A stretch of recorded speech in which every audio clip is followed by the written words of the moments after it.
go.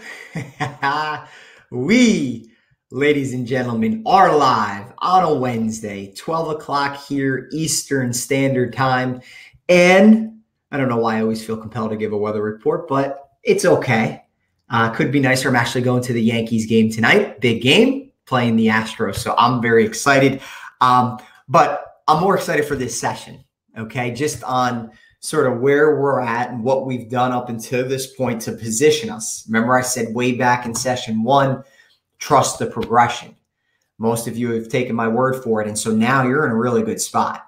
You're in a really good spot. And so today's session is how do we put that into overdrive now? How do we begin to be more mindful of our productivity? And as I always do, I'm going to give everyone about a minute or so to settle in. I know that for whatever reason, May 30th today is got a lot of people saying that they need the replay link. So we'll have a slightly smaller group today, which is okay. If you have questions, I'm here. If not, that's cool too. And if you are watching this in replay, of course, anything that comes up, if you're watching it in replay, reach out to me. Let me know how I can help. I'll give everyone about another minute to settle in. James, hello. Roseanne, hello. Glenda, hello. And I'll share with you a funny story. I started this same course with a public group, so it wasn't New York Life specific.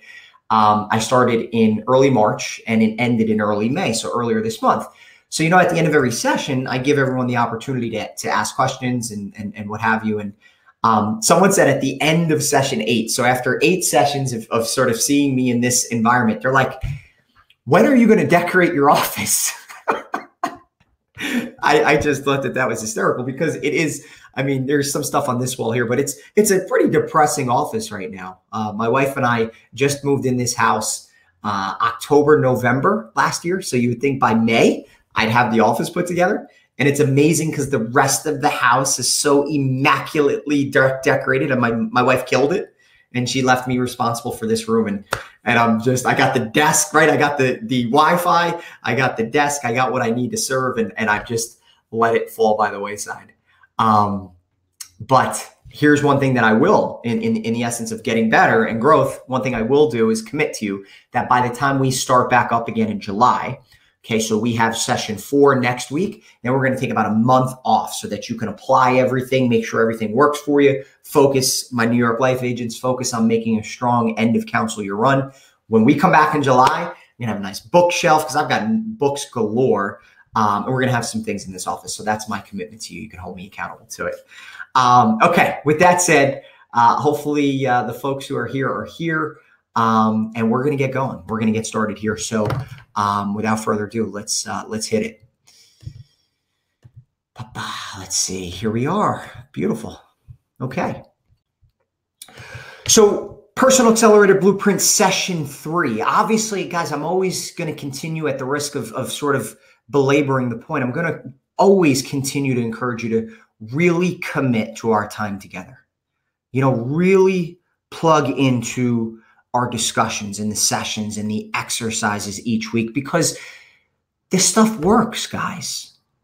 This stuff works. Nothing of what I'm doing relative to my business or this course is about building a facade of what I think might work. Right? And what I think may be effective. This stuff works. And if some of you maybe, feeling a little overwhelmed, here's the deal. You're being introduced to ideas that are new. And the mind has this natural reaction to send out an alert saying, wait a minute, this is new. I've never seen this. I'm overwhelmed. And new is okay. Right? New is okay. And so is being a little overwhelmed. Because it lets you know that you're growing. It shows you that you're starting to shed the skin of what was comfortable, which may be okay, but shedding the skin of what was comfortable, and you're forcing yourself to be more deliberate and to be more intentional with your growth and with your life. Okay? I've got a little surprise for you at the end of this session today, and next week I've got a big surprise for you. Can't wait. But at the end of our session, I'm basically going to throw a lasso around everything we've done through session 3, through today's session, just to give you greater perspective of the context. Why are we doing what we're doing? Where does it, where does it lie? What does it mean for us moving forward? So on and so forth. And I think from doing this 16 times already with other groups, at the end of this session, there's sort of a sigh of relief or this reprieve. And you'll know what I'm talking about when we get to the end of this session. As always, I know we talked about this pretty extensively last session and a little bit at the end of session 1. But again, I cannot emphasize or exaggerate to you enough how significant this is. So I'm going to just remind you to continue to experiment, continue to really make your morning your own and fill it with the right kind of activity. As I told you last session, guys, the reason why I even bring this up again is because if you were to do nothing else in 8 sessions of work and all of these exercises, but really, really dial in on beginning your day with greater intention, with really making sure you're engaging your psychology and your physiology, I'm telling you, that will be such a huge, huge game changer for you. And for those of you who have already had a morning routine, it's incumbent for you to really ask yourself the question, how do I go deeper? How can I start my day with even greater vitality and vigor and just feeling dynamic, right? And joyful and vibrant. So it's, there's never that level where it's like, oh, that's it. You should want to continue at a pace, of course, that's appropriate for you. Continue to go deeper, continue to rise higher. Okay. And so again, the Miracle Morning is absolutely paramount for everything we're doing moving forward. And again, I'm not going to read you the 6 minutes again, minute by minute, as I did last session, but the excuse that, well, Pete, I don't have the time in the morning, it doesn't work, right? It doesn't work. And it doesn't work because it's not good enough to get you where you desire to go.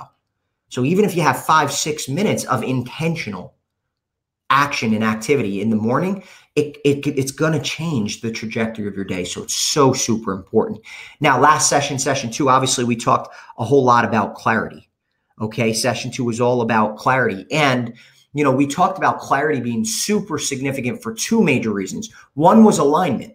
So we read this and we talked a little bit about this is the last thing you want to do is work your ass off and climbing this proverbial ladder and get to the end of your life and realize that it was leaning against the wrong wall. So clarity, first and foremost, important for an alignment reason and standpoint. You want to make sure that what you're doing day to day is aligned with what you want your life to be about, right? The second reason why clarity is so important, again, I'm not going to read this whole thing, but is just to make the reticular activating system in your mind work for you.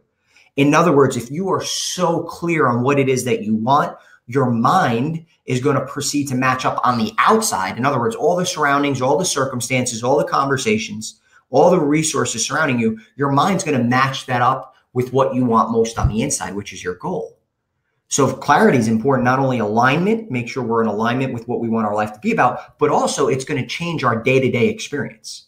I shared last time, not in a braggadocious sense, I don't know anyone who's happier or more excited or just lives with more zest than me, and I do nothing special. It's just that I've got this burning level of clarity that excites me every day, and it changes how I see the world, right? So clarity is so super significant. We talked a lot about that in session 2, and then hopefully I sent you this video as part of the summary notes. Hopefully you had the opportunity to watch this video. If you haven't, go back to the summary notes. It's a 25-minute video, talks about the difference between overachievers and superachievers. And whether it was Steve Jobs or Warren Buffett or Richard Branson, obviously they talked about focus, guys. Focus. We don't want to sort of approach our life with the shotgun mentality. Let me just spray it and hope it hits something. We want to have sniper-like precision. We want to be precision. We want to be focused. We want to be intentional. And that last exercise from session 2, where you started wide with your major 8 and your goals and you narrowed it down to your vital 3, that's going to help you and position you well as we move forward for having that sniper-like precision with what you want to get out of each day and week and month and so on and so forth. Okay, here's a quick visual of the ground that we've covered. I think this usually helps people when we go through this. This is, what we've covered, what we've gone over, and the foundation that we've been able to put into place together as a result. So obviously session 1 was about awareness and balance. In other words, where am I? How did I get here? What exists in my life as a result? Because if you're not truly aware of where you are and what exists in your life right now, we said that it's very difficult to plan for where you'd like to go to next. So session 1 was really about becoming more aware. As we just talked about, session 2 is clarity. What do I want? What do I really, really want? Where do I want to go? Let me get so super clear and dialed in on that. Because if you don't know with supreme clarity what it is that you want, right, what is absolutely ideal for you and what you're striving toward, then it's impossible for you to ever get there. So last session, again, introduced us to a completely different level of clarity. End in mind, quite literally, right? You're at your funeral. What do you want your legacy and your life to have been about years and years and years from now? Right? Then we brought it back, 5-year ideal scene. Very, very, very, very, very, very, very few people can speak with any level of detail, let alone excitement, let alone intricacy about what their ideal scene looks like. And guess what? If we don't know what our ideal scene looks like in great detail, we have a 0% likelihood of achieving that ideal scene. You can't, right? But just by being clear and understanding what that looks like, not only are we living a more exciting, compelling life, but we put ourselves in the running to achieve that ideal scene. So we did that 5 years out. Then, of course, the major 8 starting wide, 30 to 50 goals, goal overload, being completely clear about what it is that you want in each major element of your life, narrowing it down to your foundation 10, and ultimately achieving great focus with your vital 3, right? So session 1 is, well, where am I? And session 2 is, where do I want to go? It only makes sense that today's session is, how do I get there, right? How do I get there? Now that you're clear on where you are, and you're clear on where you want to go, the question is, how do you get there, right? How do you eliminate the uncertainty that separates you from where you are and where it is that you want to be, right? And what we want to talk about, let's eliminate that uncertainty. Let's eliminate the ambiguity, right? Because most of you, you're probably excited. Your clarity has probably gotten you to a point of like, wow, yeah, I can see it now. Well, how do we get there? Right? And that's what today's session is all about. It's strategic activity. Okay. Today we're going to be speaking about strategic activity.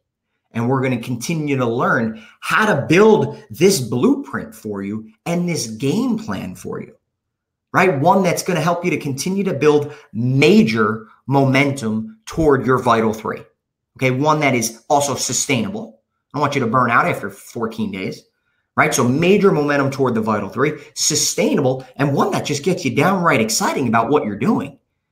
We do that. We get you major momentum toward your vital 3. We have something that's sustainable. We get you more excited about what you're doing. Hey, let me tell you something. We're on to something. We're on to something good here, okay? That's exactly what today's session is all about. Now, as I've done with the first 2 sessions, why do people struggle with being more strategic? Why do people struggle with planning and preparation and living life with great deliberateness and intentionality? Okay, there's 2 major reasons. We could probably come up with 15 if we really thought about it, but 2 major ones.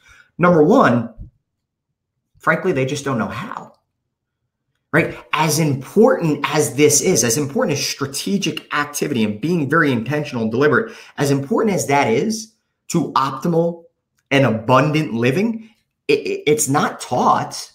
And it's not taught to us, and at least it wasn't taught to me in college. It's not common knowledge, and it's certainly not common practice, I can tell you that. So most people just don't know how. And they really don't know how to go about finding it out for themselves. I mean, there's so many different resources and books and this and that, but that can leave us more confused than anything else, right? So the first reason why people struggle is they simply don't know how. The second reason, and this is a theme, hint, hint, this is a theme for every element of why people struggle, is they don't make the time, right? They don't make the time. Most people are much more reactive than proactive, right? Most get to a point in their lives where it's easier and it's just more comfortable to just shoot from the hip and just rely on their instinct and their intuition. And that's fine. That doesn't make them bad people. That's not a character flaw. It's just not optimal. It's not going to help them to really, just achieve at the level that they're capable and just feel in alignment and congruent and excited and fulfilled with life. Okay. So these are the 2 major reasons that people struggle with being more strategic and intentional in their lives. Now, I I have a video for you. It's about five and a half minutes long. It's of yours truly. So if you're getting excited that you're going to get a break from me, and hopefully that's none of you, it's from yours truly. It was probably about at least 5 or 6 years back. So this is a younger version of me.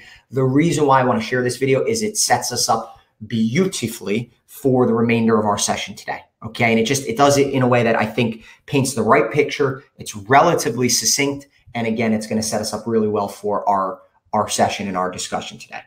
Okay. So without further ado, enjoy this video.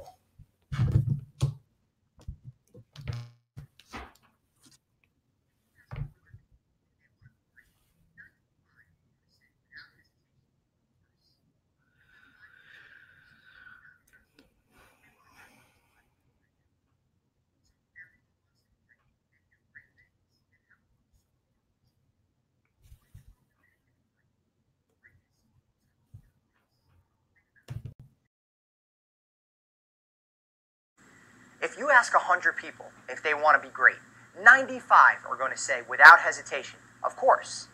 You'll have 5 people that'll give some dumbfounded answer, but we won't address those 5 winners right now. So if everyone wants to be great and do great things, then how come so few achieve it? What are you willing to pay to be great? Greatness always comes with a price. Think about it. If you want a great car, you have to pay a little bit. You want great tickets to the football game, you've got to pay. You want to go on a great vacation. You get where I'm going. These are all tangible or material things. We all understand it because there's an actual give and take. Actual money is exchanged. But greatness, as it exists in its greatest, most significant state, isn't tangible and it isn't material. You can't exchange dollars to be a great parent, to be a great leader in your community, to be a great friend, or to be a great individual. This price that we have to pay to achieve true greatness comes from something we've got planted deep inside us. No one is great because they were lucky, or they inherited it, or by coincidence. They're great because they paid a price. Turn your attention within. What are you willing to pay? As a student of greatness and someone who is continually looking for ways to improve my life and the lives of others, I've noticed there's one thing that sticks out the most among those who are great. It is their mindset. Today, I want to speak about and emphasize the power of your mindset and share the 4 factors that contribute most to a strong, healthy mindset. With a strong mindset, you are motivated to make the right kinds of choices in your life as it relates to health and wellness. And as Dan, our correlation nutrition coach, and John, our correlation personal trainer, will agree, the right choices relative to health and wellness will propel you forward to your greatest growth across all levels. Your mindset, otherwise referred to as your frame of mind or state of mind, is made up of your thoughts. Thoughts in and thoughts out, done consistently over time, land you directly into your state of mind. There are hundreds of things that will influence your thoughts, but I'm going to spare you the psychology lesson today, and I'm going to focus on the largest contributor of your thoughts, your activity. So what do I mean when I reference your activity? What time you wake up, what time you go to bed, how you fuel your body, how you keep your body fit, who you choose to surround yourself with, how you plan for the upcoming day, week, and month, the books you read, the movies you watch, the leaders you follow, the gratitude you express, the love you share, the smiles you extend. Really, every single motion and emotion of your life, it all makes up your activity. Your activity will be the largest contributor of your thoughts. I've touched on the importance of a strong mindset, and we now know that our mindset comes from our thoughts, and our thoughts come from our activity. Pictures and charts always help me, so let's take a look at this to make sure we're all on the same page. As we've covered, your activity each day will lead to the thoughts in and thoughts out that occupy your mind, and your thoughts will lead to your mindset or state of mind. When I see a lack or deficiency in mindset, I'll say with confidence it's a product of that individual's activity. So in an effort to repair their mindset, I'll always look to their activity first. So why is your mindset so vital for your health and wellness? As we can see here, your mindset will determine your level of motivation, and your level of motivation will determine your choices. So Pete, You mean to tell me if I fill my day with the right kind of activity, that will promote the right kinds of thoughts that occupy my mind? And the right kinds of thoughts will lead directly to my mindset? And if I have a strong, positive mindset, then I'll be more motivated to make better choices? Yes, that is exactly what I'm telling you. And the only suggestion I'd like for you to understand above that is this is certainly not a linear progression. Life, in many cases, and especially as it relates to your health, is cyclical. Once you're ready to make your choices about what to do and how to do it, that is obviously going to lead right back to the activity you choose to fill your days with. Real case studies always help me to understand the relationship of things. So let's take a look at two different stories to help us understand the importance of our mindset. I know an individual in his early 30s. His activity is limited at best. I refer to it more as existing than activity. As a result, his thoughts are dreary, slow, negative, pessimistic, and just downright self-defeating. His mindset is as unhealthy and unmotivated as it can be. And, as I'm sure you would guess, his motivation to make the choices in his life to make it better are as uninspired as can be. Not a lot going right for this guy. Not a great sense of hope or promise, and an abysmal picture of overall health and wellness. This guy certainly does not have the mindset that is going to help him or encourage him to be more nutritionally sound or more physically fit. His mindset won't lend him much of anything. Another case study of a girl I know will tell you a different story. Mid to late 30s, and she has the energy and activity of a 20-something-year-old. She fills her day with the best activity she possibly can. As a result, her thoughts are on a Mother Teresa type level.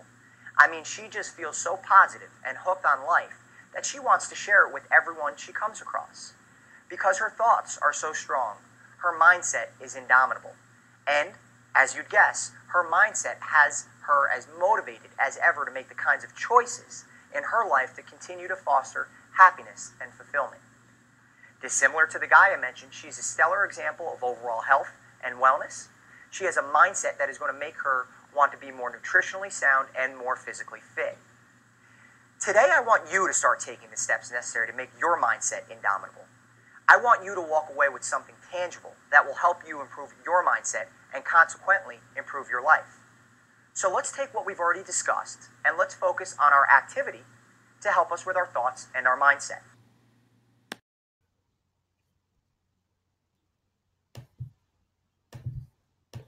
Okay, and we are back on here. So aside from me looking younger with less gray hairs and better looking, this is really what I wanted you to take away from that video. Okay, a wave of good or a wave of bad really comes from your activity. You really cannot start effectively and sustainably anywhere else in this progression without first working on the activity that you're filling your days with. Okay. Now, here's what I see a lot when people are not feeling so hot or they're not feeling so great, right? They're thinking about their thoughts and their mindset. So they try and jump in the pool here, right? And they're trying to, think better thoughts or will themselves to have a stronger mindset. And guys, this just makes it a heck of a lot more challenging and difficult than it needs to be. I mean, you'd have to really understand deep levels of psychology, psychoanalysis. Like this is just more difficult than it needs to be. But if we really jump in here, right, our activity is much easier, more manageable, I should say, for us to control than our thoughts and our mindset. It's going to create that wave that we're looking for. It's going to create that domino effect that we're looking for. What I see a lot of as well is people try and jump in the pool over here, right? They want to motivate themselves. They'll look at different quotes. They'll look at different videos. And don't get me wrong, those are all incredibly effective. But in and of itself, it's not enough because it's not sustainable. Now, I was with one of my best friends. We went to a Tony Robbins event. Tony Robbins is the best in the world for a reason. I mean, he's damn good, right? It was a 4-day event. We're on the last day. It was maybe the last couple hours we were there. And I looked at my buddy. I said, you know what's sad? I said, look how excited and motivated and how good these people feel. I said, what's sad is that in 2 days or 3 days or maybe a week or two, they're going to go back into their environment and they're going to lose that motivation because the motivation is great, but it's short-lived. It's fleeting. right? So there's really nowhere to step into this sequence, into this progression that's going to be as effective and as sustainable as really controlling and being more aware of our activity, right? So as we're talking about this session, activity, you have to be more conscious and more aware of your activity, right? And the impact of that because of the ripple effect and the domino effect that that's going to have. Right. In the video, it went through two different examples, like one who, wasn't really mindful and you saw the ripple effect there, one who was, and you saw the ripple effect there. Right. Roseanne says it's about walking your talk. Yeah, there's a lot of that. Right. And that's true. We've heard that before, but we've got to go even deeper in terms of being more deliberate and mindful and really owning that. Okay. And that's exactly what we're going to be talking about here in the rest of the session. And I think Ogman, sort of hits this on the head with what we've just been talking about. He says, weak is he who permits his thoughts to control his actions. Strong is he who forces his actions to control his thoughts. And that's the distinction. If we let our thoughts control our actions, guys, let's face it, our thoughts, our emotions, our feelings, they're kind of up and down.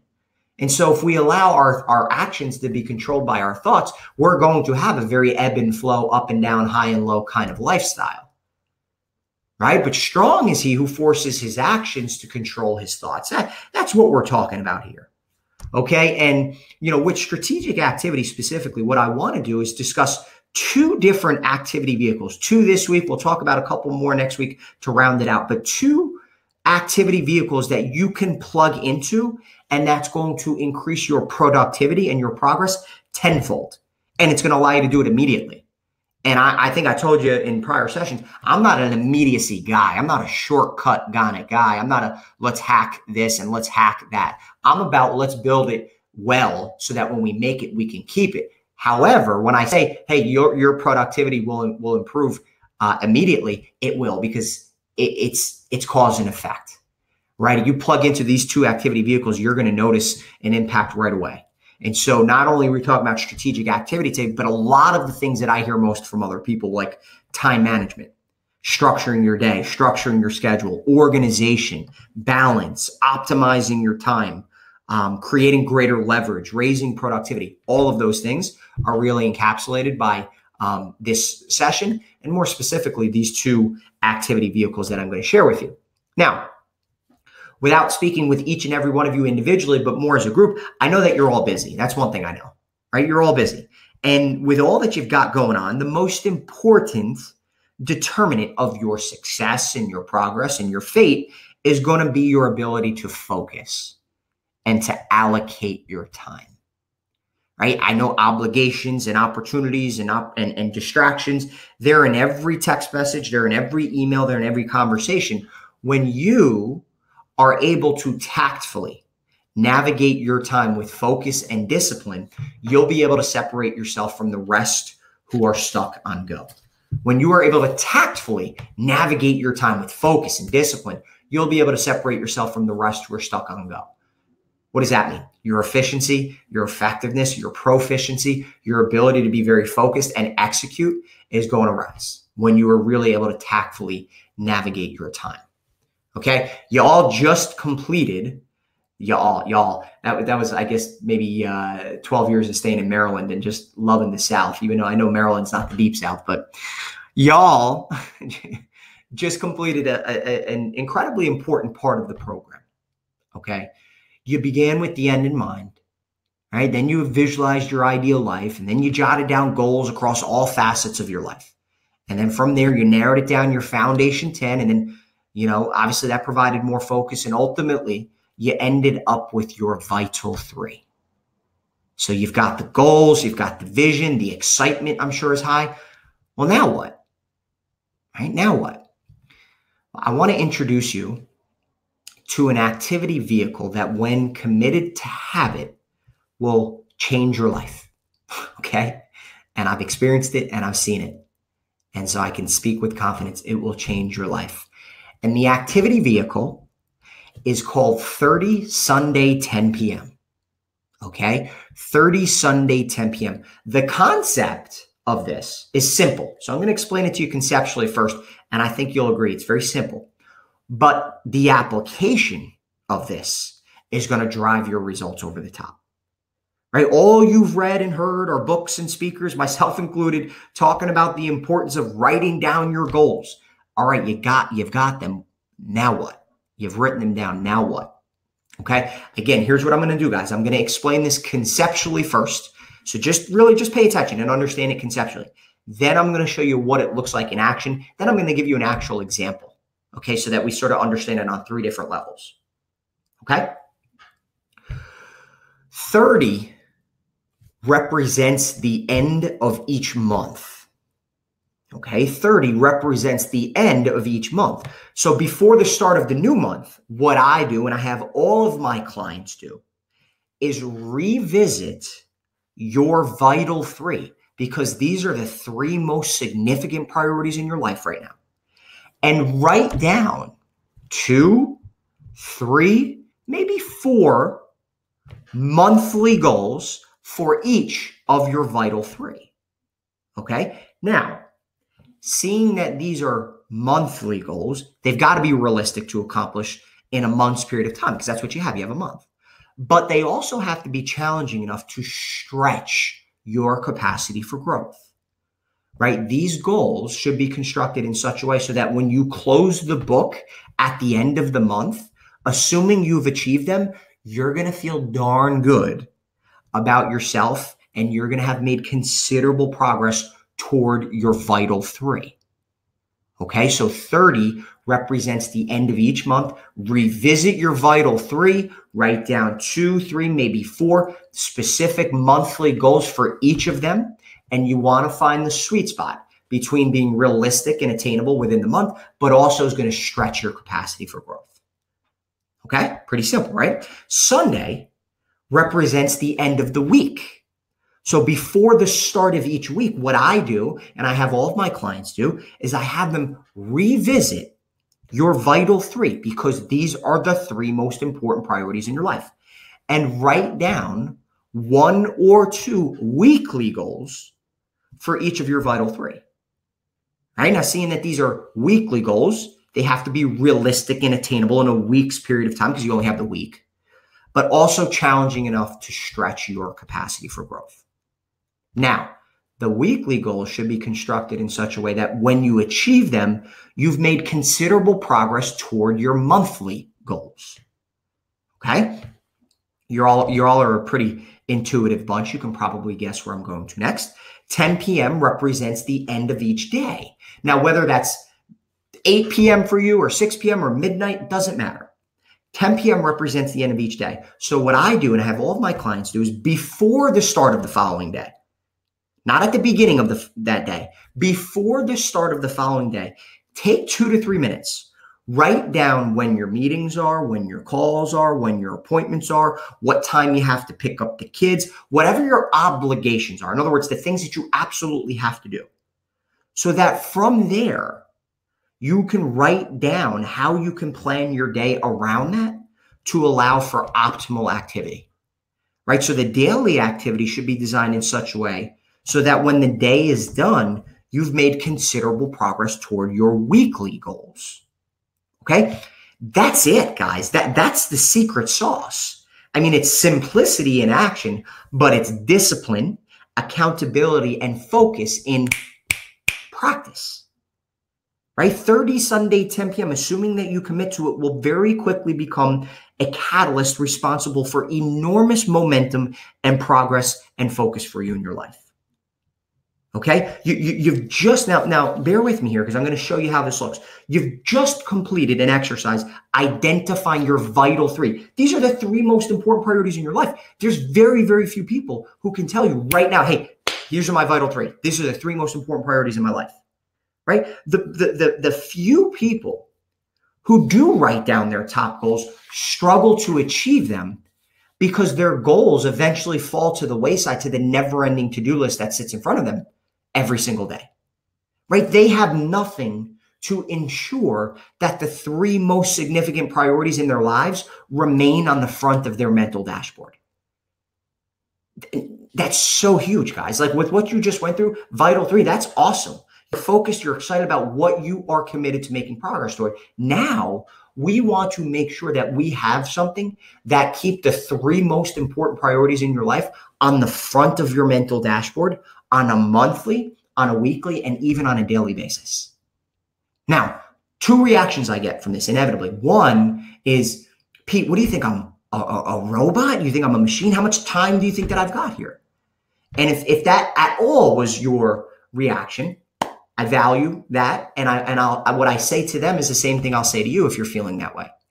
30, you're only doing that once a month. And it's going to take you 10 minutes, maybe 15 or 20. If you're really super diligent, you're doing it once a month. Sunday, you're only doing that once a week. And it's going to take you maybe 5-7 minutes at the most if you're really diligent, right? 10 p.m. takes you, well, you're doing that once a day, and really probably not even once a day, probably doing it 5 days a week, right? And you're probably not doing it every day. You're probably going to do it Sunday night for Monday, Monday night for Tuesday, Tuesday night for Wednesday, Thursday night for Friday. And then people probably don't do Friday for Saturday or Saturday for Sunday. I do, some others do, up to you. So, and that's going to take you about 3 to 5 minutes. So the question that I have for them is the same question I have for you. Do you have 10 to 15 minutes a month? Do you have 5 to 7 minutes a week? Do you have 3 to 5 minutes a day? Because if you do, I'm telling you, you're going to change the entire trajectory of your rate of progress and growth. Okay, so that's one reaction. I get sort of the overwhelm, but then we sort of break it down. Okay, once a month, 10 minutes. Okay, 15 minutes.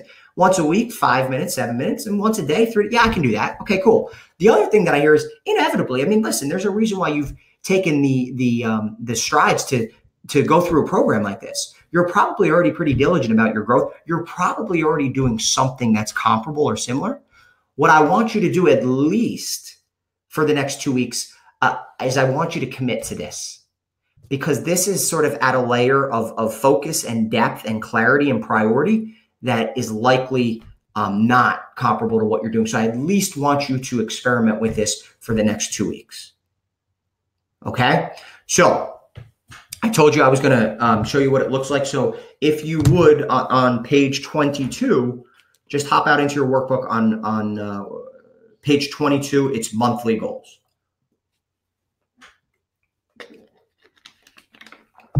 And this is what you should see. So if you have your workbook, it's on page 22. If not, what they're looking at is what you see on screen here, okay? So monthly goals, okay? Now here's how this works. Give me 1 second here. I just want to make sure. Okay, perfect.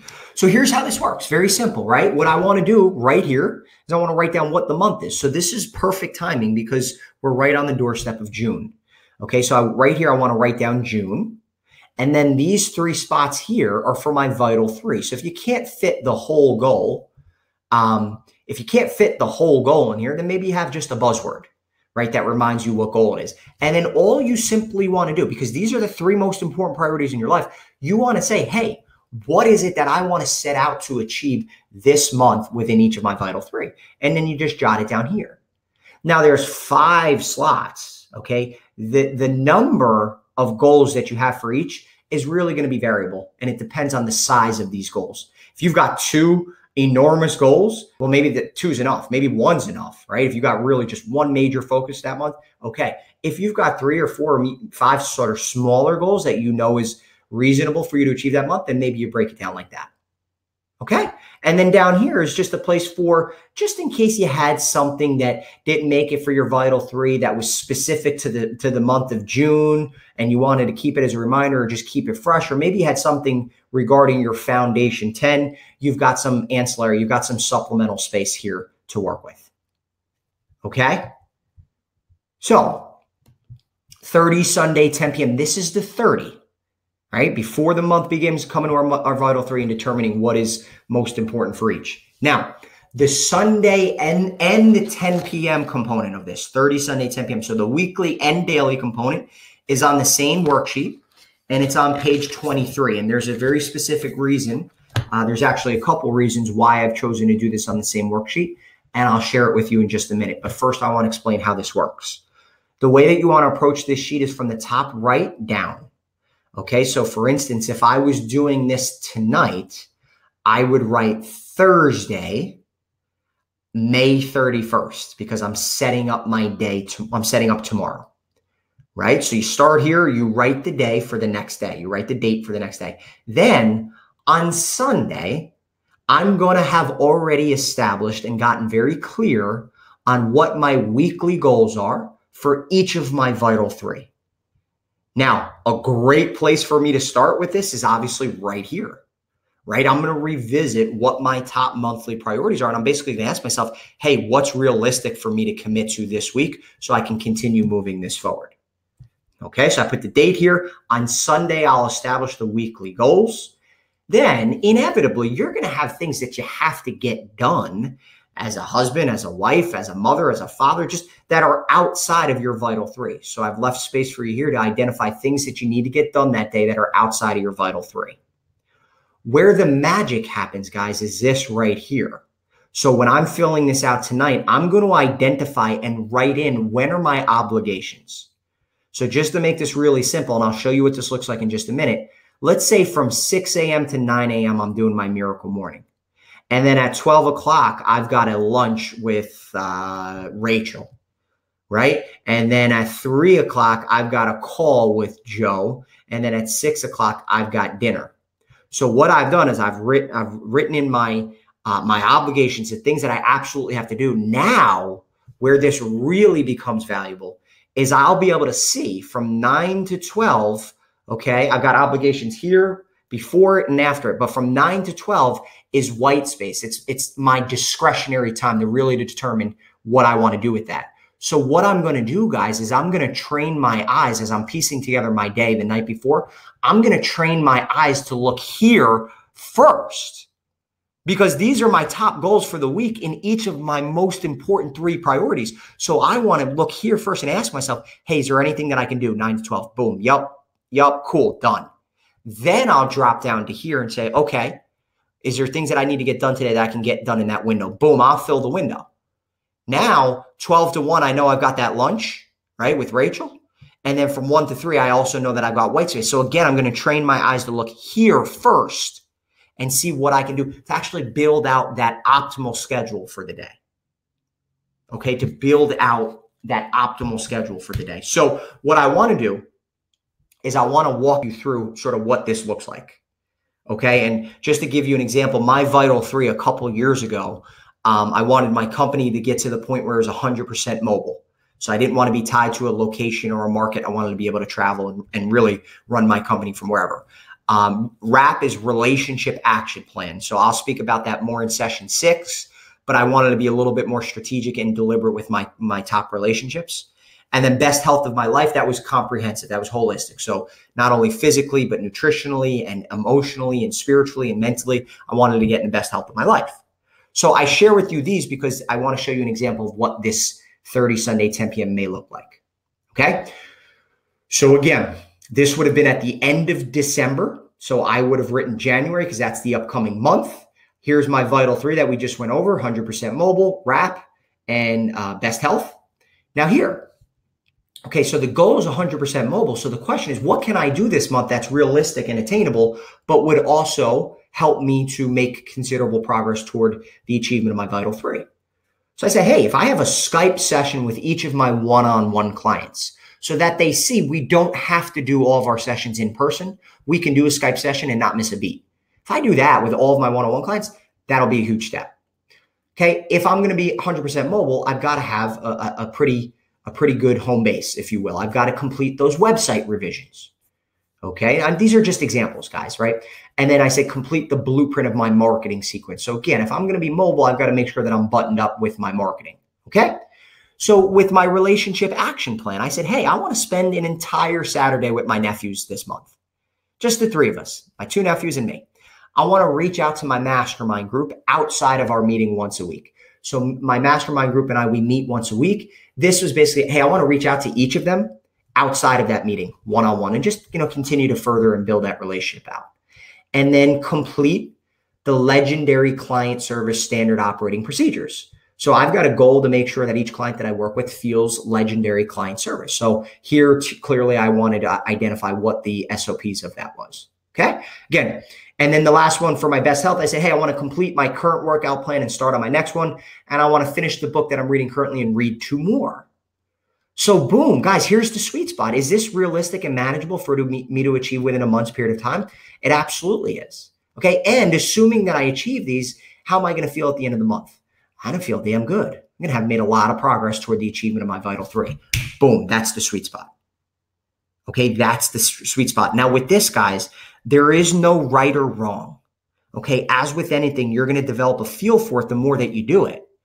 I remember now I created this idea, this 30 Sunday, 10 p.m. And I remember the first month I did it, you would have thought I wanted to achieve in that first month what most people would want to achieve in a year. I mean, I was super ambitious and I fell miserably short. I fell on my face. But when I got to the end of that month, I said, okay, I've got to rein it in a little bit. I've got to be a little bit more realistic. And so you get better. You develop a better relationship with this. There is no right or wrong as it relates to this, is what I'm trying to say. Okay. But here's the deal. Number one, I'm going to send you a PDF copy of this so that you can have it on file. You can print out copies as you need it. Number two, you don't want to start in the middle of a week.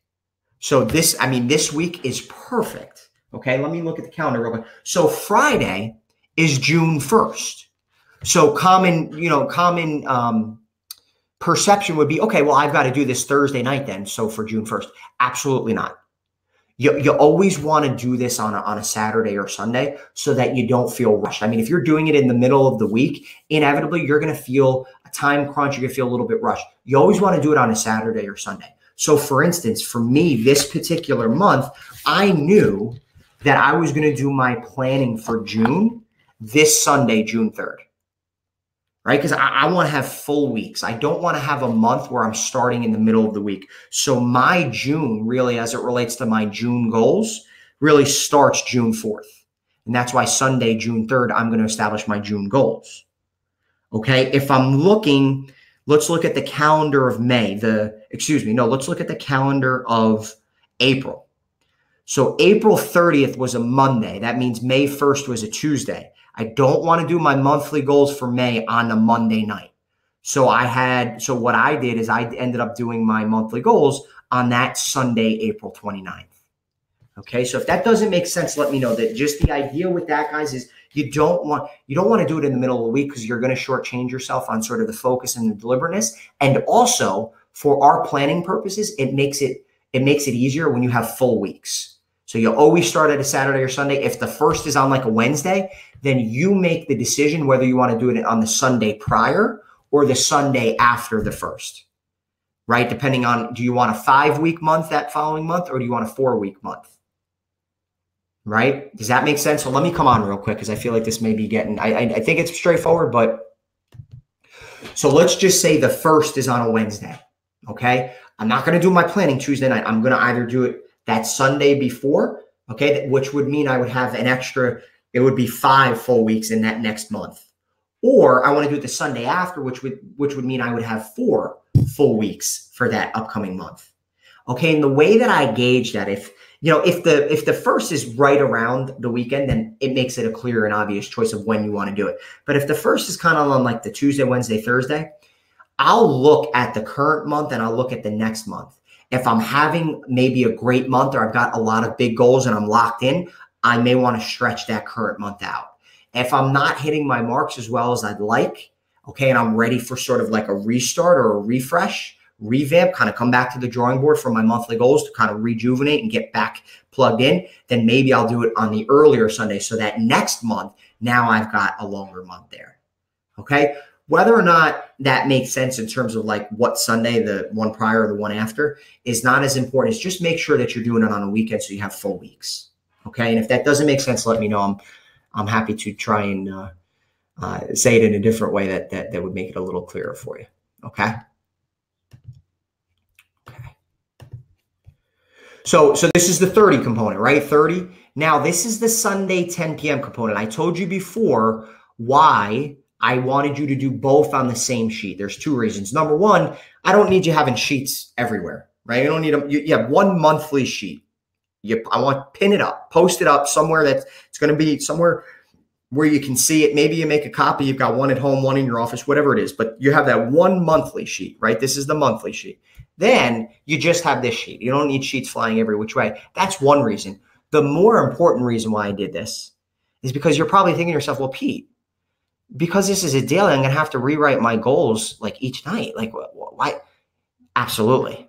A very, very intentional reason for doing that is when you get to Thursday, let's say it's Thursday and I'm planning out Friday, I'm now rewriting these weekly goals for the 5th time. If I've done nothing with them and it's Thursday and I'm rewriting them, it's going to be a red flag and an indicator that, hey, dude, you need to do something tomorrow on Friday to salvage the week. You've got to make sure that you make some level of progress toward these weekly goals. And it only takes you but 10 or 15 seconds to rewrite anyway. Okay, so again, monthly goals filled out for each of my Vital 3. On Sunday, I'm going to have established the top weekly goals for each of my Vital 3. And then each night, so for instance, I would have filled this out. The date would have been Tuesday, January 26th in the evening, and I would have been building out Wednesday, January 27th, that next day. Okay, so for going mobile, I want to develop the landing page and create a free webinar.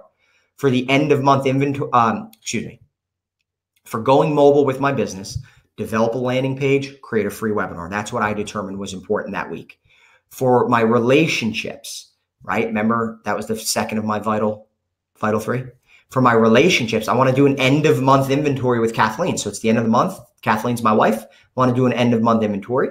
I also want to develop a focus spreadsheet this week. Just who are my focus relationships that I want to go deeper on, right? And then that third of my Vital 3 was best health of my life. So I say, hey, I want to 5 days with the new workout plan is the goal. And I want to write an email of praise each morning.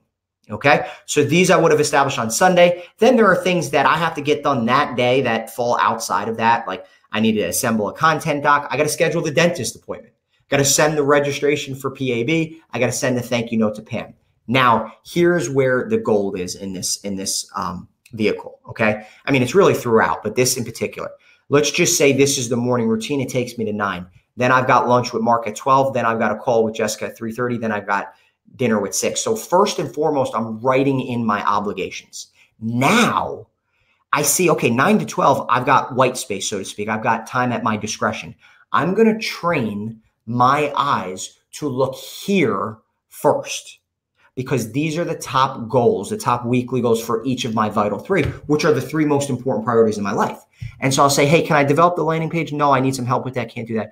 Can I create the free webinar? Yup. Boom. Put that in there. End of month inventory with Kathleen. No, I can't do that because I need her to do that. Develop focus spread. Yeah, I can do that. Boom. Done. So now I know on Tuesday night, before I even sniff Wednesday, I know that from 9 to 12, I know I'm creating that free webinar. I know I'm developing that focus spreadsheet. Cool. I know lunch with Mark's going to go until about 1 o'clock. So from 1 to 3:30, can't develop the landing page. No, can't do that. No. 5 days with the new workout. I did that this morning. I wrote the email praise this morning. Okay, cool. I can assemble the content doc. Definitely could schedule the dentist appointment. That'll take 2 minutes.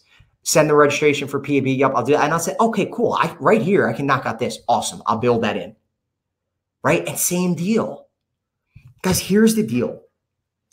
As elementary as this sounds, okay, like what I'm showing you, you're like, wait a minute, this is that incredible activity. Yeah, it is. As elementary as this sounds, people waste an insane amount of time simply trying to figure out what to do next.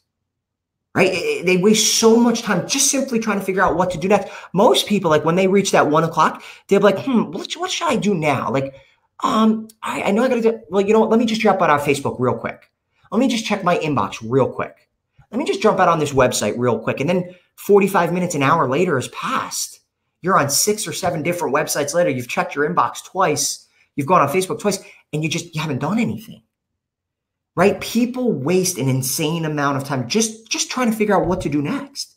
The difference between waking up with a plan and trying to develop one over the course of the day is night and day, guys. It is night and day. Every single morning before I even wake up, I know exactly what I'm doing and when I need to do it. I know it. Now, all I need to do when I wake up is roll up my sleeves and get to work. I've eliminated any sort of the decisions or the uncertainty. I've already really made those decisions before I even woke up. It's night and day, right? It's night and day. I've had people tell me that they sleep better now because most times when people are falling asleep, they're thinking about all the stuff that's adding up, all the different things that they have to do tomorrow. Now you get this done, you can rest easy. You know what you got to do and you know when you need to do it. Not only that, and this will be my last point before we move on,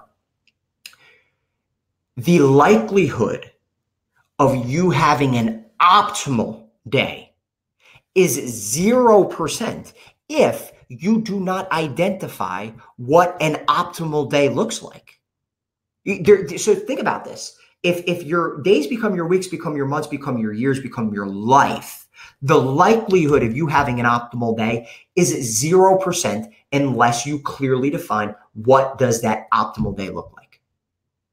I'm not saying that it's 100% you'll have an optimal day, because guess what, guys? Even when I plan my stuff out and I'm very prioritized, right? Emergencies come up, different things, things change over the course of the day. I get that. We're not robots. However, the likelihood of me having an optimal day, or at least optimizing my activity that day, skyrockets if I know before I go to sleep, before I wake up, what it is that I'm trying to do that day. And an absolute game changer. I implore you, take your Vital 3. Hopefully you've got that level of excitement and anticipation, and make sure that you're plugging into 30 Sunday 10 p.m. so that your Vital 3 priorities are on the front of your mental dashboard, monthly, weekly, daily. Okay. And I've got a huge surprise for you guys next week. I think you're going to die when you see it. But anyway, so that's that. Okay. Any questions, let me know. I'll also stay around after the session to answer any questions if you guys have them. And also, just so you know, on page 24 of your workbook and on page 25 of your workbook is the examples that I showed. So just so you can kind of reference it and sort of see what that may look like. Okay. Now, this says suggested approaches. And what I'm talking about is as it relates to choosing your Vital 3.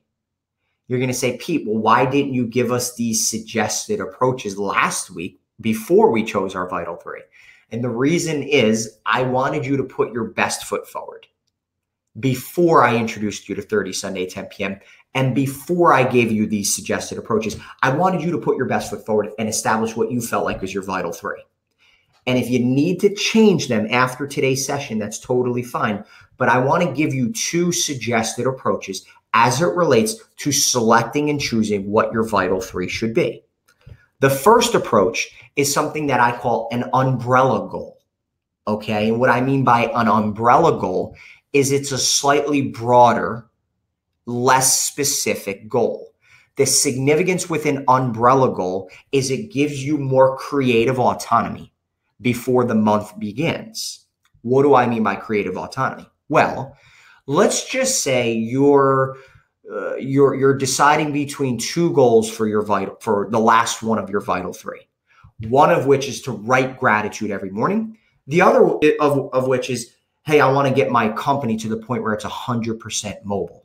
Okay. This right here is super specific.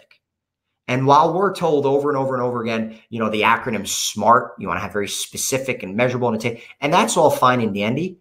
The thing with this is, guys, is it strips your creative autonomy. What do I mean? Well, if you're doing 30 Sunday 10 p.m. and you're doing the 30 component, so you're doing your monthly goals for each of your Vital 3, and this is one of your Vital 3, to write gratitude every morning.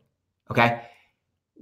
What are you going to possibly do that month in terms of what goals are you going to establish that month as it relates to writing gratitude every morning, aside from writing gratitude every morning, right? It's so super specific that it strips you of your creative autonomy versus if you look at a goal like this, right? If I want to get my company 100% mobile, there's any number of things that I can do that month. And so it's incumbent upon me to really get clear and decide what is most important this month. So it engages me in the process. The process is very dynamic. If your goal is not an umbrella goal and it's super specific, it's going to strip your creative autonomy away and the process may get stale or stagnant. Because you'll go to do your monthly planning, right? And you're like, oh, write gratitude every morning. well, what are you going to do? There's nothing you can really, you just got, and don't get me wrong, this is an amazing goal, but it strips us away. So again, the first approach that I have is that umbrella goal. It's a goal that's a little broader, right? Remember, one of my other goals was to get in the best health of my life. For most people, that's frustratingly broad. But here's what we have that they don't, is each month, each week, and each day with 30 Sunday, 10 p.m., we are bringing in that element of specificity. It's just that we're not pigeonholing ourselves. We're going to give ourselves that creative autonomy each month to really dial in and get clear on what's most important. So this for me, without even suggesting the second approach, this for me is what I use. Okay. I think an umbrella goal is it's amazing for this process. Okay. The second approach is a ripple effect goal. And we've talked about this before. And the ripple effect goal just says, hey, what would it mean to achieve this goal? Not only in and of itself, but the ripple effect it would have on the rest of my life. So if I was speaking with someone about this very same example and they say, well, Pete, I get the creative autonomy, but you don't understand. If I really write gratitude every morning, it's going to create such an incredible ripple effect on my life. Then I would say to them, you know what? There's your goal. That's good. So there's no right or wrong here. Again, I just think the umbrella goal is going to give you a little bit more autonomy. It's going to engage you in the process a little bit more. It's going to be a little bit more dynamic, a little bit less stale and less stagnant. Okay? So if this umbrella goal appeals to you, but you're really uncertain, well, how do I make that work? I want to give you a perfect example. Okay. This is an example of someone's foundation 10. So I've worked with hundreds of different people. So I've seen a lot of people's foundation 10 before. Okay. This is very representative of something I might see, right? They want to lose 20 pounds. They want to increase their income by 20%. They want to read one book per month. They want to have a date night with their spouse once a week. They want to write gratitude daily. They want to save 10% of their income. They want to walk 10,000 steps a day. They want to meditate daily. They want to work with a nutritionist, and they want to go above and beyond to provide legendary client service. Okay. So let's just say this is an example of someone's foundation 10. What I want you to do is, if you're looking at the screen, I want you to see exactly what happens right here. Ready? 1, 2, 3, go. As you can see, I've color coded. And my question to you, sort of rhetorical, because you'll probably get it right away, is what do all of the goals in green have in common? Lose 20 pounds, walk 10,000 steps a day, work with it's my health, P. It's my physical health. Absolutely. So my suggestion to you would be, if you're looking to establish an umbrella goal, look at your foundation 10. More than likely, there's themes, as there is right here. And instead of me writing as one of my vital 3 to walk 10,000 steps a day, which again, it's either I do or I don't, instead, maybe I'll do something like, hey, I want to get in world-class health, or I want to get in the best shape I've been in since college, or maybe that's the goal, which really comprises these and would really engage me each month and week and day to determine exactly what I want to set out to do that particular period of time. Right? If you look at the blue, what do the blue have in common? Well, read a book per month, write gratitude daily, meditate daily. Oh my God, it's like my mindset, right? It's like conditioning my mindset, my personal growth. Okay. So maybe the goal is, instead of writing gratitude daily, which again, you either do it or you don't, maybe it's establish an indomitable mindset so that I can really identify and get clear on what that looks like. Okay. So you get my drift there. If you need to go back and you feel like, again, you want to establish a little bit more of an umbrella-like goal, I think it's a great idea. If you want to leave yours as you have them, that's totally fine too. That's totally fine too. Okay, I just wanted to share that with you. Okay, so what I want to do is now talk about that second activity vehicle. Okay, and if you look at page 26, it's called your winning scorecard. And my question to you guys is, if you go to a ball game, if you go to a football game or a baseball game, or, it's the NBA finals now. So if you go to a basketball game, how do you know who's winning? Right? The obvious answer is, well, you look at the scoreboard, right? You look at the scoreboard to see who's winning. So my question to you is, in your own life, how do you know when you're winning? Right? Interesting question. And I'll always get some wise ass that'll say, well, I look at my bank account, and if the balance is going up, then I'm winning. If it's going down, then I'm losing. And like, yeah, if you want to kind of keep it simple like that, then sure, that's fine. But I would expect that you took this course for a reason, because you wanted to go deeper across all levels of your life, right? So how do you know when you're winning? Well, what I want to do is introduce you to this second vehicle that's going to help you with your focus and your activity and your accountability going forward. Okay, so if you look at whether it's in your workbook or on the screen here, it should say winning scorecard. Okay, I'm going to intro the columns. Now, this should be relatively simple, but let's take a look at this.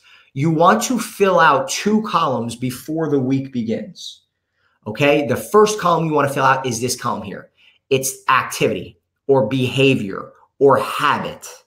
Okay, in other words, you want to get very clear on the activities and the behaviors that you want to hold yourself accountable to. Okay, and you've put those here, and I'll give you an example in just a minute. The second column that you want to fill out before the week begins is your target.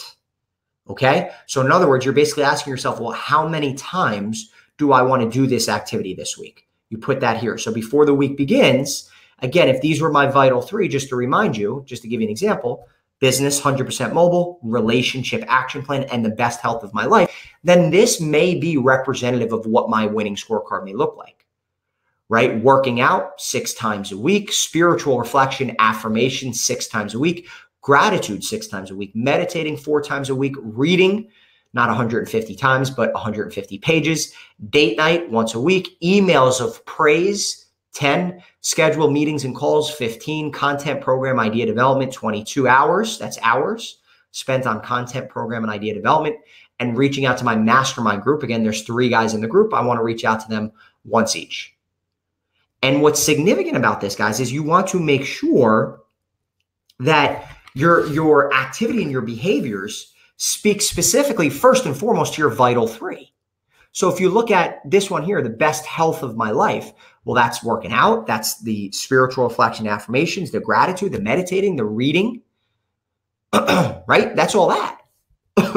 If I'm looking at relationship action plan and strengthening my relationships, well, that date night, writing the emails of praise, scheduling the meetings and the calls, right? And then if you're looking at perspective and getting that to a point where it's 100% mobile, well, it's scheduling the meetings and the calls, and it's spending a certain amount of time each week on developing content and programming the ideas behind the business that make it run, right? So I fill this out before the week begins, what I want to hold myself accountable to, and then what my target is.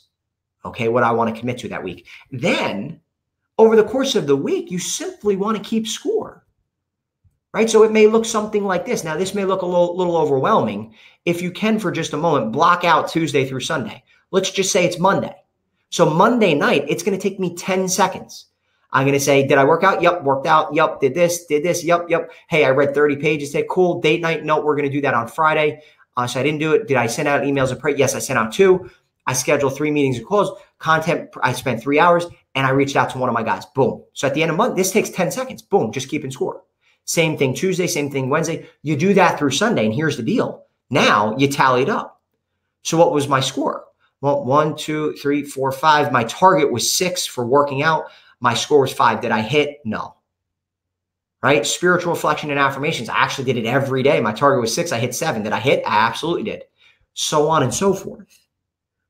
Okay. Again, couple key points with this. Number 1, first and foremost, not to say you won't have behavior and activity that is outside of your vital 3, but you really want to think, what are the measurables that you can hold yourself accountable to for each of your vital 3, first and foremost. Okay. You can also use different metrics on your scoreboard to measure. Okay. So for instance, instead of me reading 5 times that week, I said I want to read 150 pages. Reason why I did that is because I used to be, 3, 4, 5, 6 times. But then I realized if I opened up like a magazine and read 1 page, well, did I read? Well, yeah, let me give myself a check mark. So I wanted to hold myself to a slightly higher, standard here. Okay, so you can use different metrics. Like I'm measuring, this was 22. I don't know what happened here, but I'm measuring hours here. I want to spend 15 or 22 hours on content program and idea development. So you can use different metrics. But here's what's important to keep in mind, guys. It's an immediate opportunity for you to see where you're falling short. And it's an opportunity to be honest with yourself. If you're continually falling short in a certain area or a certain activity, it's an indication that you've either set the bar too high, so maybe you want to lower the bar a little bit. Maybe it's not as big a priority for you as it needs to be, or you just need to reconsider the activity, the behavior, and the goal, right? But at the end of each week, guys, there you are standing naked in front of no one but yourself, and it makes it very difficult to lie to yourself when you're keeping score. Makes it very difficult to sort of sweep it underneath the rug or cut corners, which is what most people do when you're keeping score. Right. I remember I had a goal. I wanted to drink 100 ounces of water each day. And for the life of me, I just couldn't get around to doing it. Finally, it occurred to me, why don't I put it on my winning scorecard? And sure enough, when I put it on my winning scorecard, I mean, it was only 2 or 3 days before I was not hitting that goal. I mean, if you have any sense of pride or any level of competitive fire inside you, it's only going to be so many days or so many weeks of falling short on your target before you say to yourself, hey, if I do nothing else this week, I'm going to drink this damn water. If you keep falling short and it's important to you, you say, look, if I do nothing else this week, I'm going to hit my goal. Okay? Guys, if you are not measuring, you're not improving. Okay? Just by writing down the goals, let alone measuring it, just by writing your goals down, you're 39% more likely to achieve them just by writing them down. If you are regularly self-monitoring, which is exactly what this is, if you are regularly self-monitoring, you're 2.5 times more likely to achieve your goals than if you don't. Guys, that's huge.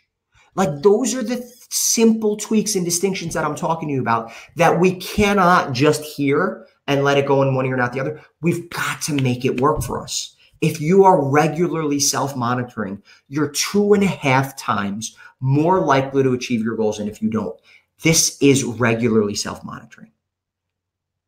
This is absolutely regularly self-monitoring, right? You just, from session 2, you completed this goal setting exercise. I had you start wide and ultimately ended up with your 3 most important priorities and goals in your life. Now, what we're making absolute certain is that we're in constant contact with these goals and making sure that we're committing ourselves to the activity and the behavior that keeps us moving in the right direction. Okay? And this is, just as an example, guys, this is another sort of list of activity that I think, mine was sort of specific for my business and my life. These are a little bit more general. And so I just wanted to share them with you quickly. This is 3 additional calls 5 times a week, 3 additional presentations 3 times a week, 30 minutes of cardio 3 times a week, weight training sessions 3 times a week, read 10 pages of a book 4 times a week, listen to 30 minutes of instructional audio 5 times a week, 5 liters of water every day, eat a healthy breakfast every day, date night with spouse once a week, dedicated time with the kids 4 times a week, prayer, meditation time 5 times a week. So what I love this, I mean, the calls and the presentations obviously have to do with work. The cardio and the weight training is your fitness. The 10 pages of a book and the 30 minutes of audio is your mindset. Your water and your breakfast is your nutrition. Your date night with the spouse and the kids is your relationships. And the prayer and meditation time is your sort of that spiritual component. So I love this. It's very representative. So I figured I'd share it with you guys. Okay. But I mean, the bottom line, guys, between 30 Sunday, 10 p.m. and winning scorecard, forget about it. And here's the greatest thing about it. Let me just, I know I'm getting a little fired up here, but I just, it's amazing because the people who really use this and commit to it, I mean, it works like gangbusters. And then there's people who don't. So I just want to make sure that you use this. Here's the deal. And I shared this with one of my one-on-one clients last week. Okay. Intensity plus consistency with the fundamentals equals mastery. I'll say it again. Intensity plus consistency with the fundamentals equals mastery. Okay? Hobbyists and dabblers, they overlook this because it can't be the fundamentals. It's got to be something elaborate and this big get rich quick or whatever. And I don't mean to demean that, right? But hobbyists and dabblers overlook this. Professionals and world class double down on this. Intensity plus consistency with the fundamentals equals mastery. Okay. I was in California. I think I told this story during the workshops that I was hosting. I'm sitting there. I'm in the audience as one of 200 high performance coaches. The number one high performance coach is on the stage. So we're learning from him. We're getting trained. And his name is Brendan Burchard, and multiple times best-selling author. I mean, the guy's just iconic. One of the people in the audience, one of my peers, asked him, "Hey, what do you do each morning to sort of get yourself going each morning?" And so everybody, you can tell, they all grab their pen and a piece of paper because they all want this secret formula, right? They all want that secret bullet. So he's explaining it, and he's about halfway through, and he stops, and he says, "How many people are doing similar things in the morning?" And damn near the whole audience raises their hand because we're high performance coaches, right? So we are pretty intentional and deliberate. And he said, "It's not about what I'm doing. It's about the level of intensity with which I'm doing it." So he said, if I'm doing the affirmations, it's not, I'm going to be great and life is good and I'm so pretty. And no, there's detail. There's clarity, there's excitement, there's anticipation, there's sort of injecting yourself into that affirmation as though it's real, right? So it's the intensity. So again, intensity plus consistency with the fundamentals equals mastery. Okay? The miracle morning, right? For some, that's not sexy enough. That's not creative enough. There's not enough allure there. Intensity and consistency with the fundamentals. 30 Sunday, 10 p.m. winning scorecard, intensity plus consistency with the fundamentals equals mastery. The compound effect over time of your commitment to 30 Sunday, 10 p.m. and winning scorecard, guys, I'm telling you, I've seen it in my own life. I've seen it with countless others. It's significant. It is significant. So do not overlook this. Okay, let's coming down the home stretch here.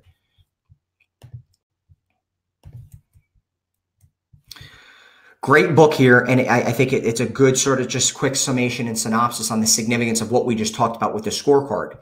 It says one of the key reasons sports are so stimulating is that we keep score, right? Scorekeeping is at the heart of competition. We keep track of scores and measurements and stats to determine success and identify areas for improvement. At any point during a sporting event, every player, coach, and fan knows exactly where their team stands. This information provides a base of knowledge to guide decisions that lead to better performance and success. In other words, scorekeeping lets us know if what we're doing is effective. Too often in business, we fail to keep score, and without some objective measure, we cannot know for certain if we're being effective. Just as in athletics, measurement drives the business process. And guys, let me tell you something. Just as in the business process, measurement drives the life process as well. Okay, so this particular excerpt is speaking specifically about business, but I'm telling you across the board, if you're not measuring, you're not improving and you're not growing. Okay, now, I want to share with you sort of in closing here what I call the strategy to achieve anything. I shared this with you at the workshop, but there's a couple key distinctions that I want to make. Okay, first and foremost, this is the strategy to achieve anything. Okay, and I know that is sort of a very high level promise, but again, if you plug in and incorporate, I've seen it. I know you can achieve just about anything. So it's prepare, perform, assess, and improve. Okay, preparation simply means constructing a plan based on the goals that you set. Right, so you set your vital three. Now the preparation is I want to construct that plan based on the goals that I set. Performing simply means taking action on the plan that you constructed, right? Pretty straightforward.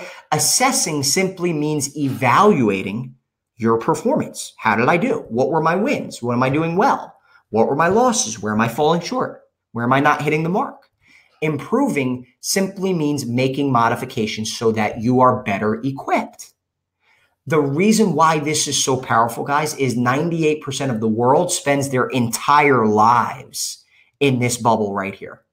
98% of the world spends their entire lives in this bubble right here, right? They wake up, snooze button, snooze button, snooze button, Pop-Tart on the way out the door, kind of, go through the motions at work, shoot from the hip, do the best they can, come home, little dinner, little television, a little family time, wake up, rinse and repeat, and do it all over again, right? Most of the world spends their entire lives right here. Now, it's not to say that people don't get pretty darn good at performing, right? Some people do, but just as adding in these other elements, just as a product of adding in these other elements, you're going to add just a completely different level of intentionality, and you're going to separate yourself in a crowded marketplace. Absolutely. Because here's what happens, guys. Even if you're miserable at planning and preparation, which you won't be after session 3 and 4, you're going to prepare the best you can, the best you know how. And then you're going to go out and have the courage to perform on what it is you prepared. And then if you have the diligence to assess and evaluate how you did, and the humility to make improvements, by the time you get back around to here, you're going to be just a little bit better, right? And then you do it again, and you're going to be a little bit better. And then, guys, before long, you start to become like you didn't even think was possible for you in the way of focus and execution and prioritization and planning and production and progress. You're like, oh my God. And the significance with what we've talked about in today's session with 30 Sunday, 10 p.m. and the winning scorecard is, instead of this kind of being like very kind of, you have to consciously think about it and it being a little clunky, guys, 30 Sunday, 10 p.m. the winning scorecard, this is the undertone of those two vehicles. If you plug into those vehicles, what it's going to do is, before the month, you're going to have prepared, right? Inevitably, you'll go out and perform on what you prepared. At the end of the month, before you start and chart out your goals for the next month, inevitably, you're going to assess, well, how did I do that month? Well, I hit this goal, I hit this goal, I hit this goal. Oh, I fell short here, I fell short here, I fell short here. Okay, how can I improve and get better? Boom, next month, you're a little bit more keen. You're a little keener. You're a little bit more sharp. You're a little bit more focused. You're a little bit more proficient, right? This is happening on a monthly. It's also happening on a weekly and even a daily basis, just if you commit to 30 Sunday, 10 p.m. and the winning scorecard. I'm telling you, you do this a month, 2 months, let alone 6 months, a year, 3 years, 5 years, guys, the compound effect of that is beyond imagination. Okay. So couple key points about productivity, and then we're going to end. I told you I had a surprise for you at the end of this. So if you've waited this long, I think you'll be glad. I think it'll just be a kind of shot in the arm with everything we've done. But with productivity, I mean, I don't need to lecture you with why productivity is important. I mean, if you're not producing, if you're not moving forward in your life, and if you're not, you're just, your success, your happiness, your health, your relationships, if you're not moving forward in your life, everything is down, right? Everything's down. That's why, and I said this in the workshop, I know not all of you were there, but my number one priority above anything else when I'm working with my clients is to help people to progress in a direction that's meaningful to them. That's my number one priority. I want to help people to make progress in a direction that's meaningful to them, because what we're finding out in psychology and neuroscience is there's nothing that's going to contribute to your level of happiness and fulfillment than feeling like you're making real progress and being productive in areas that are meaningful to you. Right? I've worked with a lot of people. I'd say about half a dozen people have come up to me unsolicited and said, Pete, I've worked with a counselor or a therapist for years, and I haven't had the same degree of just growth and progress and feeling like I feel now. And again, it's not that I'm anyone special or that the counselor or the therapist is not good. It's just, there tends to be a little bit sort of looking back too long and sort of mulling in, well, why do you feel the way you feel, and so on and so forth. My thing is, in session 1, I want you to look back just long enough so you can get clear on where it's left you today, so that you know sort of what imbalances have surfaced. So as we turn our attention forward in session 2, you're now clear and excited about what you can do and what areas you should focus on, right? But my whole focus is, what do you want? I mean, what do you really, really want? What gets you excited? And how can we progress and build your momentum in that direction, right? Because if you're not doing that, your success, your happiness, your health, your everything, your relationships is down. Okay. So, I mean, high performers, safe to say, I mean, stating the obvious, but they're incredibly talented at getting stuff done, right? They're supremely effective. They're supremely efficient. They have the intention not just to do something, but to complete something, right? How many of you know people who constantly are starting and stopping things? And how many of you are the ones who are constantly starting and stopping things, right? So, being busy and starting and stopping is not being productive, right? Creating results and taking steps forward is being productive. Okay. So I just wanted to share with you a couple quick, easy tips. Okay. Productivity tips that I think will really, really serve you. Number 1, stay away from your inbox 30 to 60 minutes after waking up. Okay. And that's funny because the first thing that people do when they wake up, they usually check their phone, checking the inbox, checking the Facebook, checking the Instagram. If you wake up and you check your inbox 30 to 60 minutes within waking up, you're going to be 30% less productive that day. Okay. It's been proven. Empirical evidence, a lot of different studies on this, on productivity. If you wake up and you check your inbox 30 to 60 minutes within waking up, you're going to be 30% less productive that day. I mean, it's like 3 to 4 hours before I come anywhere near it, right? It's 3 to 4 hours before I come anywhere near it. You know what they say about your inbox? It's an organized to-do list of other people's agendas. Isn't that wild? Your inbox is an organized to-do list of other people's agendas. So it's 3 to 4 hours before I'm coming anywhere near that thing. I'm making sure I'm waking up. I'm plugging into my miracle morning. I'm pushing my largest priorities forward before I look at that inbox. Okay. You don't have to wait 3 to 4 hours, but at least wait 30 to 60 minutes. Okay. Number 2, once you're in your email, have an objective. Be very specific and have an objective about what it is that you're trying to do. Once you're in there, see if you have an email maybe from the people that you're waiting on. If not, move them over to the people that I need to reach out to today list and send them the email. So again, first 5 minutes in the inbox, email to those that you need to reach out to today. And for those that you're anticipating an email and you haven't gotten yet, reach out to them as well, right? So when you're in your email, have an objective. Don't get lost in the sea of distraction, right? The next one is use social media intentionally and purposely, right? I'm not going to lecture you on your social media use, but don't sit there and read about other people's lives. Be someone that other people read about. That's one thing I heard, and that resonated with me. Don't sit there and read about other people's lives. Be someone that people are reading about. Right. And then lastly, the emails. When you have the emails, I mean, most people, they've got inboxes 10,000, 15, 30,000 emails deep. When an email comes in, just to prevent the distractions, help you with your productivity, one of 4 things. Either delete it, sort it, drop it into another folder, delegate it, forward it to someone else if you can do that, or reply. Right. Don't just let it build up because you'll be overwhelmed. It'll hurt your productivity a little bit.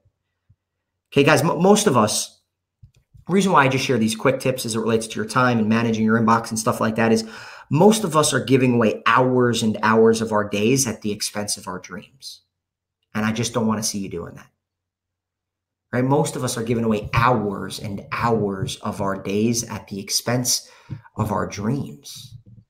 And I just want to make sure that you've got a clear intention and you're spending your day in highest alignment and congruency with what it is that you ultimately want to build toward and achieve and what you want your life to be about. I share with you one other quick thing that when I heard this for the first time, I mean, it blew my mind. If you wake up 1 hour earlier, Monday through Friday, so sleep in on Saturday and Sunday. If you wake up 1 hour earlier, Monday through Friday, you're giving yourself an additional 6.5 40-hour work weeks per year. What could you do with 6.5 additional 40-hour work weeks per year? Right? A lot of people, I don't have the time. If you wake up 1 hour earlier, Monday through Friday, you have an additional 6.5 40-hour work weeks. I think you could probably find something pretty significant and productive to do with that amount of time. Okay. Wrapping this up, productivity is about priorities, planning, and fiercely protecting your time. Guys, this is by Gary Keller. He's the founder of Keller Williams. It's a real estate company that is absolutely blowing other real estate companies out of the water. I mean, they've got a model. This guy, if you haven't read his book, it's called The One Thing. It's phenomenal. What's productivity about? It's about priorities, planning, and fiercely protecting your time. If you think about it, that's exactly what we've done. Priorities, you're clear on your vital few priorities. Planning. You've got the activity vehicle where monthly, weekly, and daily, 30 Sunday, 10 p.m., you're going to be effectively planning for your top priorities. And then you want to fiercely protect your time. 30 Sunday, 10 p.m. going to help you with that big time. Now, this pains me to share it with you, and I'll tell you why. Russell Wilson plays for the Seattle Seahawks. I'm a big 49ers fan, so they're our big-time rivals. But I'll tell you what, this guy is so amazingly cerebral, and what he shared has absolutely changed my life, and I want to share it with you as well. I saw an interview with Russell Wilson his rookie year, so it was maybe 6 years ago. The Seattle Seahawks are in the playoffs, and they're deep in the playoffs. They made a deep run. And the guy who was interviewing Russell Wilson, his name is Chris Collinsworth, for those of you who know football. He asked Russell, he said, Russell, how are you able to stay so cool, calm, and collected? How are you so poised? You're in the playoffs. You're a rookie quarterback. You're supposed to be frantic and all over the place. How are you so cool, calm, and collected? And Russell's response to that question has just absolutely changed my life and my business and how I engage with other people. And he simply said, the separation is in the preparation. And he went on to say, he said, each week, he said, as we're practicing, he said, in the film room, I watch more film on the other team's defense than anyone else on the team. He said, I'm looking at their tendencies. I'm looking at which way they roll their coverage. I'm looking at their different blitz packages, right? And he said, on the practice field each week, he said, we go through every different circumstance and scenario that the defense can throw at us, so that by the time we get in the game on Sunday, by the time I get in the game on Sunday, it all slows down. Wow. The reason why I love that, guys, is that same exact parallel exists for us in our lives. The separation is truly in the preparation. And if we're preparing ourselves well, life will slow down and we'll have a little bit more moxie when the moments are at their highest. Right? Separation is in the preparation. If you prepare yourself to win, you will win. 30 Sunday, 10 p.m. is preparing yourself to win. Winning scorecard is preparing yourself to win. Right? I told you that I had a surprise for you here at the end. I want you to take a look, and this is on page 27 of your workbook. Sort of just to bring into perspective everything we've done so far. And guys, I know we're at 1:30. We're almost done here. All right, just bear with me another couple minutes. But if you look at this, right, these are the exercises that I've had you do. Right, from session 1, life arenas assessment, taking inventory, is perception reality, and the balance wheel. But check this out, guys. You're only doing that once a year. Now, how long does it take? And I inflated some of these numbers. Some of you didn't take 2 hours on your taking inventory. Some of you didn't take 3 hours on yours perception reality. Right, but you're only doing that once a year. Right, the exercises from session 2, the end in mind. Right, the ideal scene, your year letter, setting goals across your major 8, narrowing it down to your foundation 10, ultimately arriving at your vital 3. Guys, you're only doing that once a year. And yeah, it may take you some time, but you're only doing that once a year. Right now, 30 Sunday, 10 p.m., doing once a month, once a week, once a day, respectively. You're talking about 10 to 15 minutes a month, 5 to 7 minutes a week, 2 to 5 minutes a day. And the winning scorecard, you're doing that once a day. You're just keeping score. That'll take you 15 seconds just to keep score.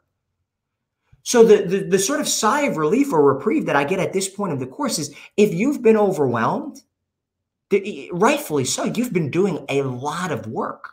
But as I told you in session 2, my priority is not to overwhelm you with work. My priority is to build a solid foundation.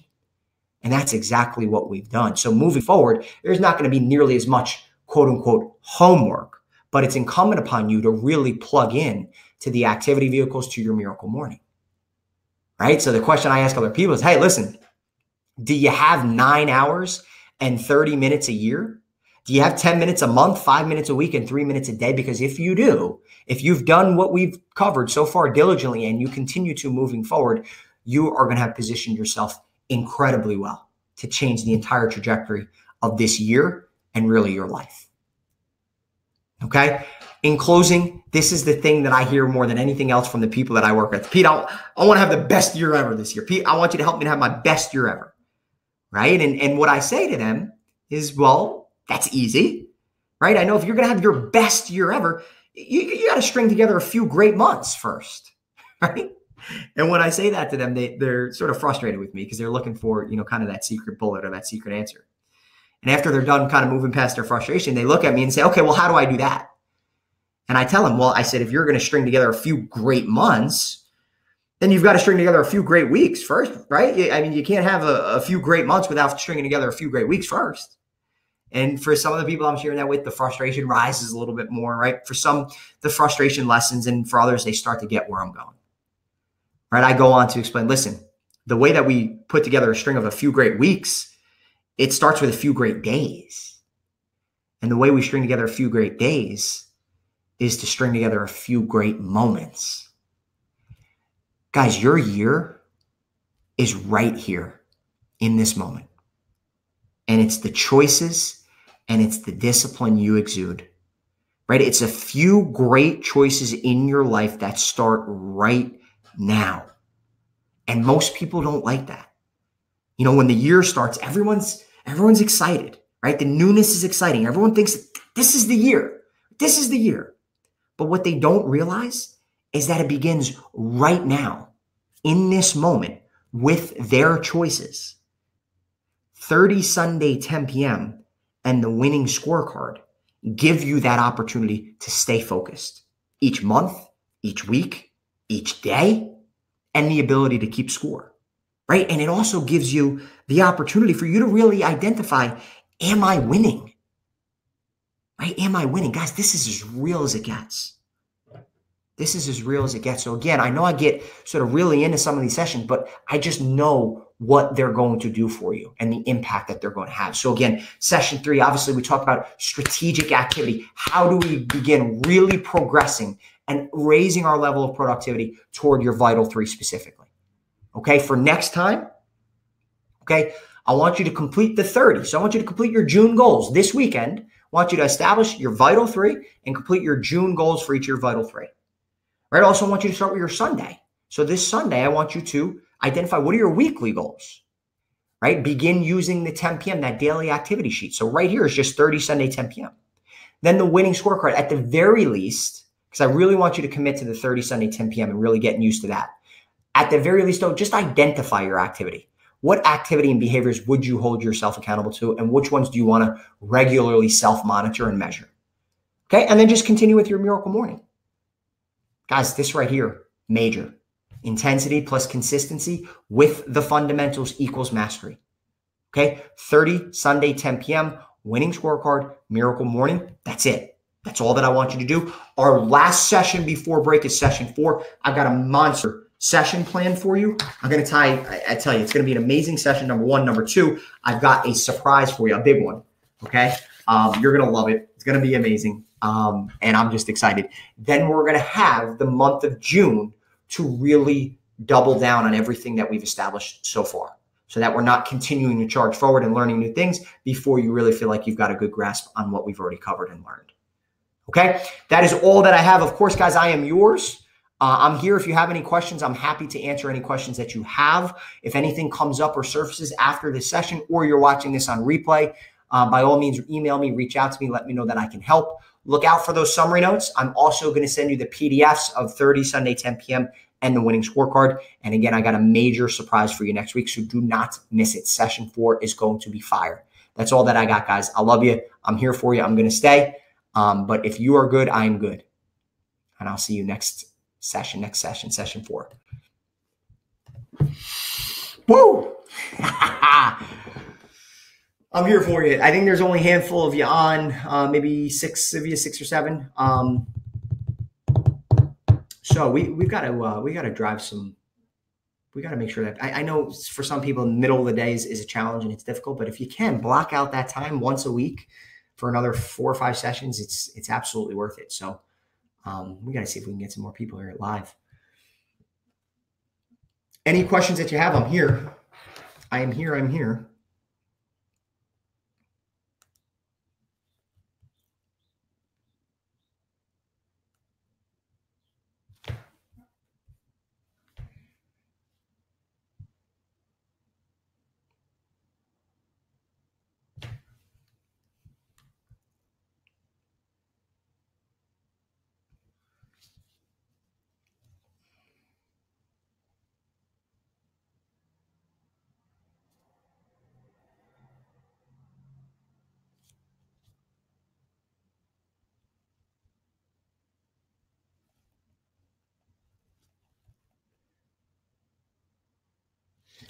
James, yeah, no problem. Can you give me your Gmail address?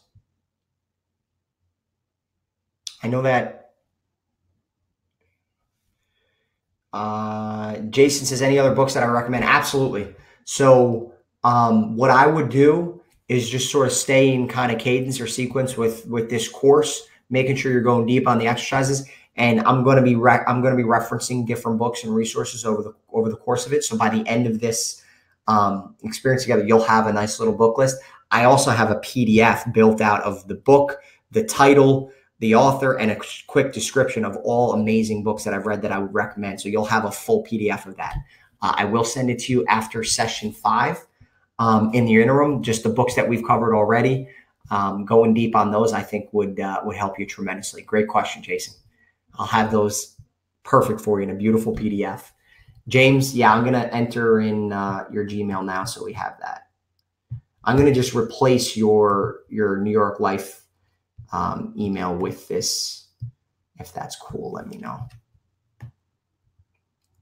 Jason, absolutely. My pleasure, brother. My pleasure. Let me see. James, where are you? Here you are.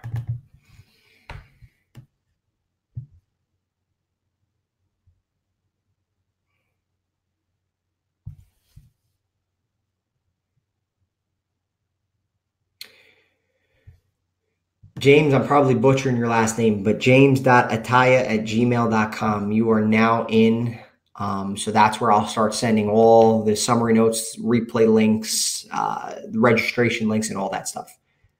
Okay.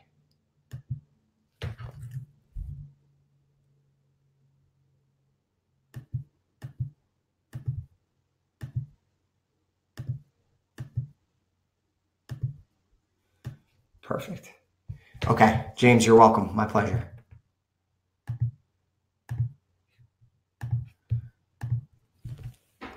Anyone else? Any other questions?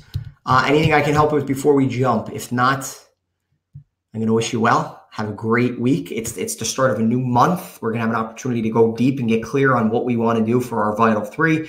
Start to crystallize that miracle morning even more, using a winning scorecard. A lot of good stuff going on, only if you use it. It's only going to serve you if you use it. It doesn't serve you just from showing up. I haven't figured out that osmosis thing yet, but I'm telling you what, if you use it and you apply it, game on, my friends, game on. Okay. So that's it. Anything that comes up, let me know.